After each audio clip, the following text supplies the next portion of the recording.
Hello, this is KiwaniTalk. My name is Ray Scaboria. I'll be your host for this evening's program. KiwaniTalk is a public information program brought to you from the facilities of WDHS at Dearborn High School by members of the Dearborn Kiwanis Club and students that help us record the shows. Tonight, I'm very pleased to have as our guest Valerie Murphy-Goodrich. And Valerie, you work as a mediator, is that right? I do. Thank you, Ray. Yes. I do special education mediation through the Wayne County Dispute Resolution Center. And I work through a statewide organization called Special Education Mediation Services. And we resolve disputes between school districts and families who have special education students. Okay. Now, that's very interesting, and I imagine this covers the whole state? It does. Oh, the whole state. So do you, when you do mediation, that must mean you travel sometimes to the site, the mediation site. Yes. Is that correct? Yes. Whenever we get a request, it goes to the mediation center that the school district is located near. Yeah. And then, of course, during COVID, we really went virtual.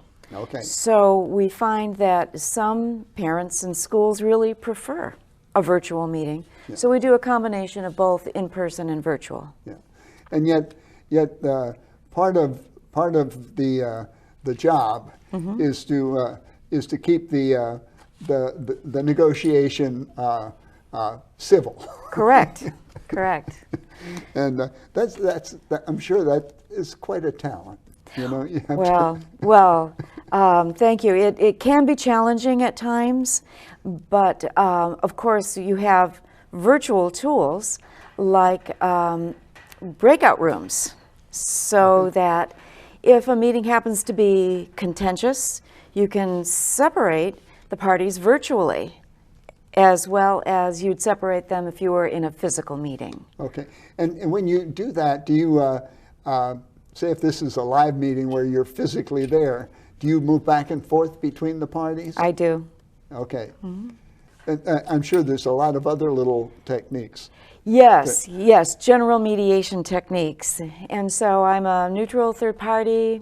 I don't take sides, I don't give advice, but I work to have the meeting be a productive one in the interests of the student. Yeah. And maybe you're able to come up with suggestions that are helpful at times. Well, by virtue of seeing so many examples at so many different districts, sometimes you can suggest that this district found this particular strategy to be successful, and hopefully it will help. Well, I would think that a lot of the parents of special education students have quite a protective streak about their children. Yes, as you might imagine, yes. Yeah. And having them as students it's got to create problems sometimes. Well, yeah, certainly the district and the parents really both work in the best interest of the students. The school districts have constraints, budgetary, staffing constraints, and so on. So mediation helps to kind of level the playing field in terms of assuring that everyone is heard and everyone understands what might sometimes be fairly technical language relating to special education. When you have meetings like this, do you ever have a meeting that generates the need for a follow-up meeting? Yes, that can happen. Where one or both sides are going to take some action before the next meeting. Yes, and we both facilitate meetings and we also do more formal mediations. So if there is, for example, a state complaint that's been filed, the formal mediation takes place, and then if both sides come to an agreement, a written agreement is actually drafted, and then it's sent to the parties for signature, and that written agreement has the force of law. Okay. It's really kind of fascinating. Most people are not familiar with this kind of a procedure, but I can see in the case of special education where problems would arise that probably wasn't either party's fault. It was just Yes. the some of the conditions that the teacher is coping with, or the school is coping with, Yes. or vice versa, that the student is coping with. You know. Yes, and so anything that would really help increase communication and cooperation really is in the best interest of the student. Okay. Well, that's so interesting, but when you came, you had indicated you would like to talk about the AAUW, which you Indeed. also belong to. Yes. And the AAUW is a very well-known women's charitable group. Mm-hmm. And so would you like to kind of drift in that direction? Thank you, Ray. Yes, and I'm glad to hear you say that it's well known, because sometimes when we talk about AAUW, some people think we're the UAW, so it's kind of an alphabet soup. But the American Association of University Women in Dearborn is an affiliate of the national AAUW. And we've been in Dearborn since 1927. So it won't be long before we're celebrating our 100th anniversary. That's a while. It Indeed, sure is. indeed. So our mission is really to work towards gender equity for women and girls. And we do that through advocacy and through research and through education. And so what that means for our Dearborn affiliate is that in order to accomplish our mission, we fundraise. And so people may be familiar with our annual book sale, which is held generally in the fall. And this year will be our 72nd annual book sale. And it will be from October 3rd through October 5th at the Dearborn Ice Skating Center. Okay. And then in addition, last year we had another new twist on a book sale, which we're going to repeat this year because it worked very well. With some of our book donations, sometimes we get vintage or antiquarian books that are special.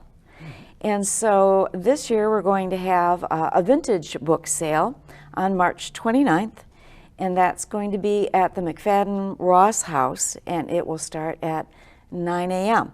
So if you have a particular interest in history or antiques or are just curious about what vintage books are, we would really welcome you. I have a little book at home, and it was written, I'm not going to come up with his name, but he wrote poetry for the Detroit paper. Okay. Oh, it wasn't Edgar Guest, was it? Yes, Edgar Guest. And he wrote this book. He wrote this it's a little book, okay? But I think it's 60 pages, and it's all poems he wrote at the beginning of the Second World War. Ah. Okay, and they're a little stodgy now, just a little bit, but it is interesting. I read them all. Yes. And I'll donate it if you want it. Well, we would love to have it. Oh, and speaking of donations, that's the other aspect. We accept donations at the Dearborn Ice Skating Center on Mondays, and they have volunteers available to take your donations from 10 a.m. till 12. Okay. So just those 2 hours. And then starting in June, because we're ramping up for the October sale, we're going to accept donations on Thursdays as well from 5:30 to 7:30. Until August 25th. Now, when say you wanted to donate books at the ice arena, okay, I haven't been there honestly. I just haven't been over there. What is there an obvious entrance? Is it right close to the entrance where you make this donation? In fact, you can pull up right to the entrance of the ice arena and then go inside. And there's usually a sign outside every Monday that we accept donations from 10 to 12. And then we have carts. So if you have boxes and boxes of books, there are volunteers there who will be happy to load the books and the boxes onto carts and then take them to where we store them. Okay. The sale, as I recall, I've heard people tell me that the sale takes place, is it on the second floor? It does. Okay. So you probably have a location maybe on the second floor where you get them up there. Yeah, actually we store and sort the books on the first floor. Oh, on the first floor, okay. And as you can imagine, that's a fairly complicated process. We have to cull through all the books that are donated.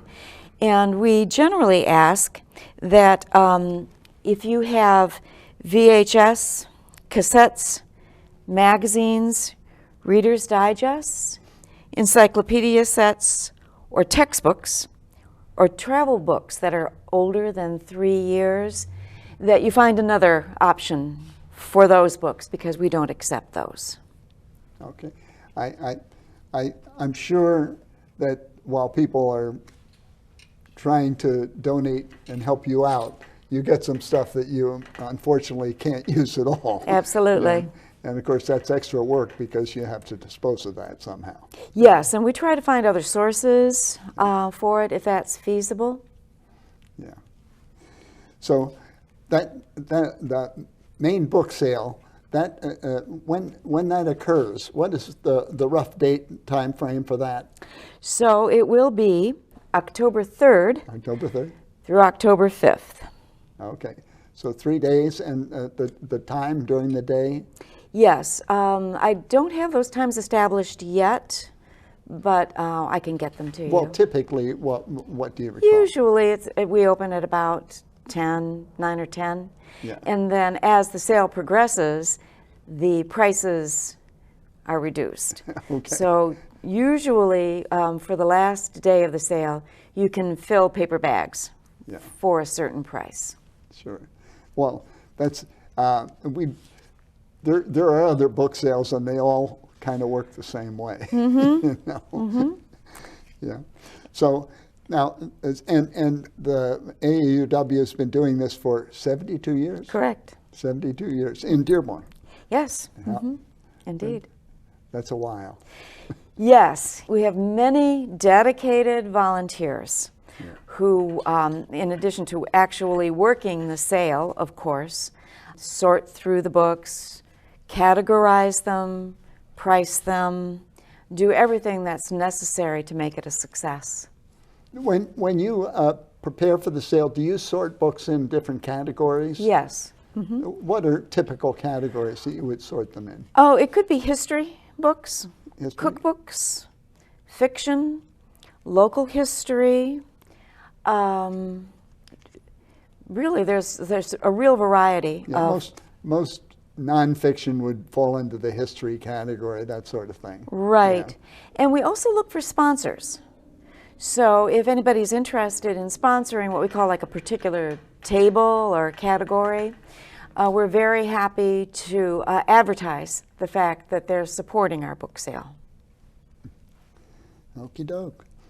Now, you had mentioned earlier, and I don't think we mentioned it yet, that you're working on another sale that is a little different. And it's not going to be held at the ice skating rink. Correct. That is a vintage book sale or an antiquarian book sale. Okay. And it's going to be more specialized.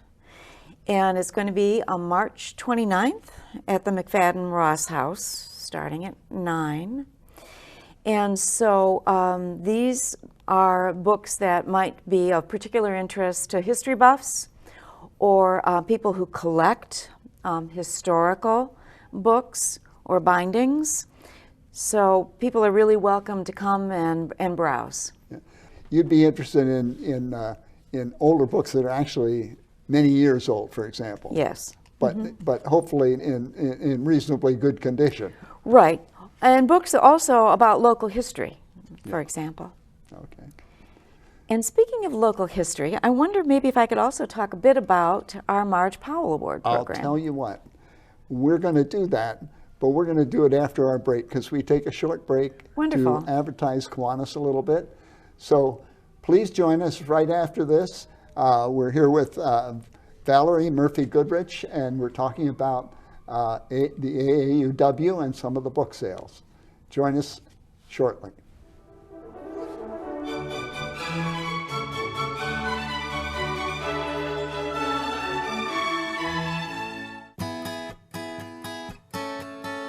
There must be a lot of love out there in the world, at least if you think of all the things people say they love. But it's funny. Sometimes the things we love the most are the ones we don't talk about often enough. I mean, the things that bring true change to a child's life, to a community, to the people who come together and make change happen. Think about what you love about your club. Think about the children it reaches.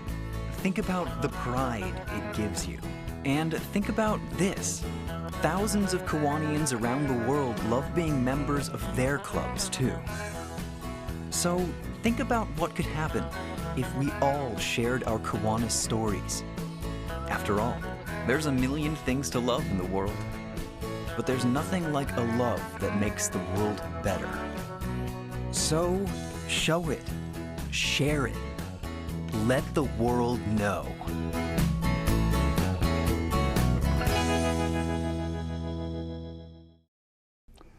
Hello, I'm Ray Scaboria, and we're back here with Valerie Murphy-Goodrich, and we're talking about the AAUW. And before the break, I interrupted you a little, Valerie. Forgive me. You're forgiven. Then why don't you go into that topic you were about to bring up? Okay, the Marge Powell Award? Yes. Okay. That sounds great. I'd be happy to. So speaking of local history, many residents may remember Marge Powell, who served as City Council President for 2 terms. She was a long-term member of AAUW as well as some other service clubs and clubs that assisted students and worked for equity in terms of women and girls. And so in her honor, our affiliate has established what we call the Marge Powell Leadership Award. And the way that the award works is each year we ask our 3 public high schools to identify students who exemplify the same qualities that Marge did for our community in terms of leadership and integrity. And so when those individuals are chosen, then they are honored at a special ceremony. Their names are inscribed on plaques that are kept in each of the 3 public high schools, and they're given an honorarium. But we felt strongly about maintaining Marge's legacy in the community. So we also are very happy to receive donations from other people who might want to help sustain the Marge Powell Leadership Award. Oh, that's very nice. And I'm sure the people that receive the awards feel honored to receive them. Okay. I would like to talk a little bit about the funds that are donated and the funds that are generated from the book sales and so on. I assume that they're used largely for scholarships. Is that correct? That is one use, yes. And so they're used for academic purposes, and those can be scholarships. They can be special needs for students. So for example, if there are funds at places like Henry Ford College or the University of Michigan Dearborn, funds that help students who might have some emergencies, for example, that money goes towards helping them actually, remain in school. Yeah, and it's an expensive thing going to college. It is. And a lot of young people, while they're going to college, they wouldn't be able to do it if they weren't also working. Right. And it can be that's how I got through college. Yes. But so I can imagine that's sometimes helps a student. a great deal. Yes. To get some assistance in that way. Yes, and so the money that we raise goes for then both academic needs and then rewarding leadership, as in the Marge Powell Leadership Award. And then last year we also worked in conjunction with a donation made by Village Ford to do career exploration for students in lower grades.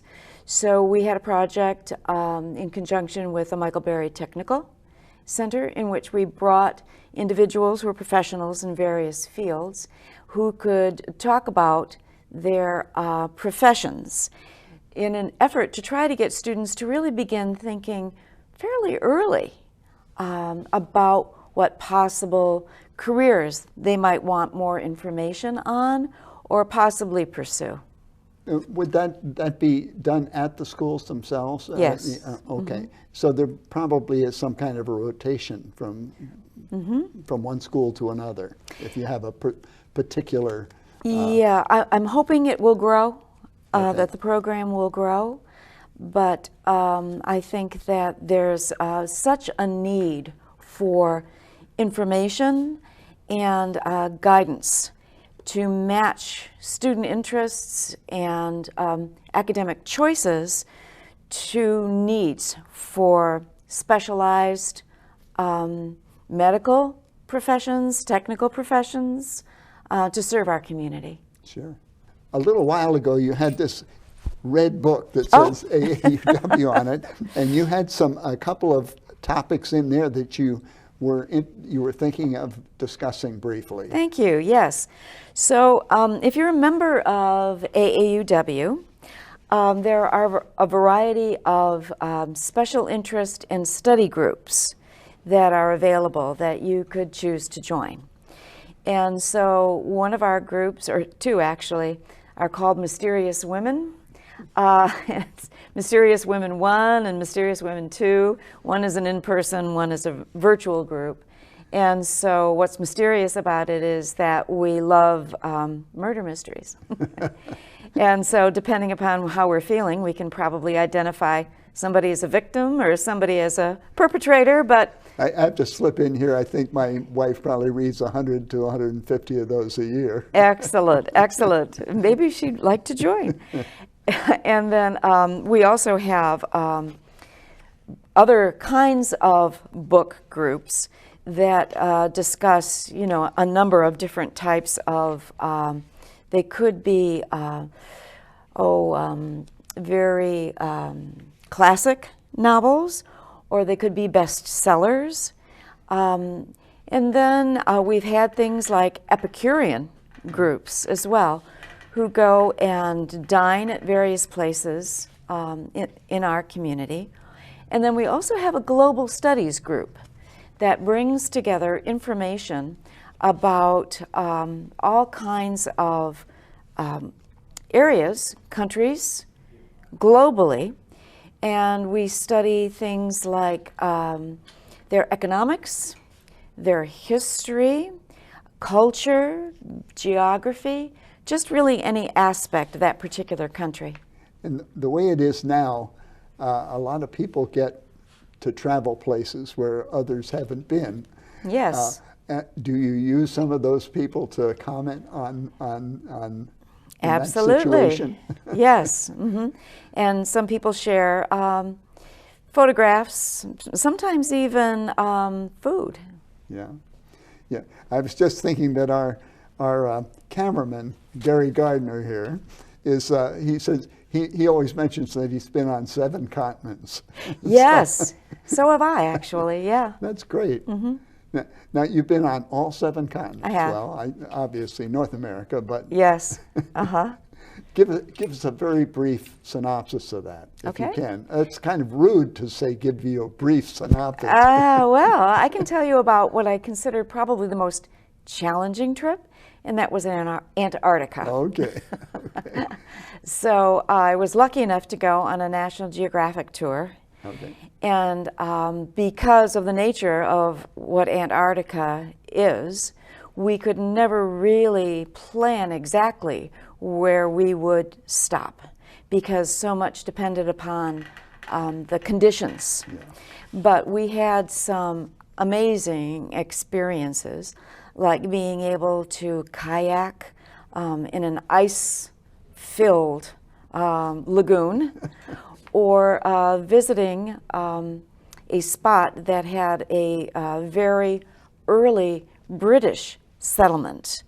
And one of the first things that the British did in this instance was to establish a post office, and you can still send letters and postcards from Antarctica. Okay. Well, I guess a lot of people want to send those off so that they have that postmark stamp Indeed. on them, you know, as a reminder to friends when they were there. Right, right. Well, we only have a couple of minutes left. Is there anything you'd like to reemphasize or say about AAUW in the last couple of minutes? Oh, thank you. Yes. I think personally, well, I joined AAUW Dearborn because AAUW was honoring Marge's legacy. And I was lucky enough, really, to work with her when she was the chair of the Civil Service Commission. So I knew Marge well, I respected her, and that was my motivation for joining. What I have found is that the rich opportunities to forge bonds and friendships with other members, and by the way, not all the members are female. So, you know, men can join as well. But the opportunity to really get to know people and work with them towards very substantial goals to advance leadership in an era like the one that we're living in can be extremely rewarding. I found it very interesting because I really haven't discussed the AAUW with anybody at this length, and it's very interesting and very rewarding to hear many of the goals that AAUW has. Thank you, Ray. Yeah. Well, we're down to our last minute, so if there's anything you'd like to say at all, we'll close in about a minute if you have a few more words. So I would say, if you have any interest at all, please take a look at our website, because it will outline a number of things that we're involved in. And if you'd like an opportunity to really work together significantly to achieve very worthy goals, to join with other individuals who feel the importance of joining together to accomplish those goals, that you should try us. Well, I think that a lot of the goals that you've been working to achieve have, over the years, have improved the environment for young women. Thank you. Compared to what they were, 50, 75 years ago. We've made some progress. Sure. Thank you very much for joining us. Valerie Murphy-Goodrich, thank you for joining us. Oh, and, my pleasure. Join us on KiwaniTalk again soon. See you at the book sale.